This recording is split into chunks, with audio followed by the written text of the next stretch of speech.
আচ্ছা, কি সমস্যা ছিল? সমস্যা ছিল আমার ঘাড়ে একটু ব্যথা ছিল, ওটা ভালো গেছে। পায়ে এসেছিল, মাথা অপারেশন করার পরে পায়ে এসেছিল, পাটা ভালো হয়ে গেছে, অনেকটাই ভালো। হুম। এখন হাঁটাচলা মোটামুটি ঠিক বেশ বেশ বেশ বেশ।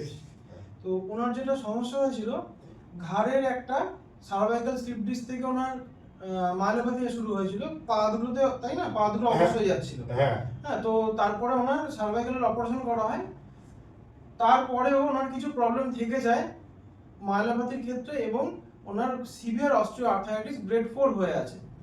তো আমরা ঘাড়ের একবার জায়গাটা দেখাই।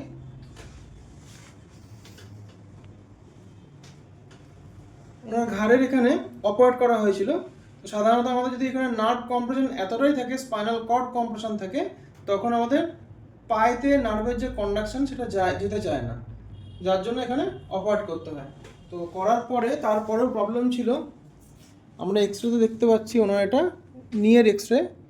তো গ্যাপ একদম কমে গেছে, গ্রেড 4 আর্থ্রাইটিস। তো এটা আপনার কতদিন থেরাপি হলো আজকে? মোটামুটি 7-8 দিন। হ্যাঁ হ্যাঁ।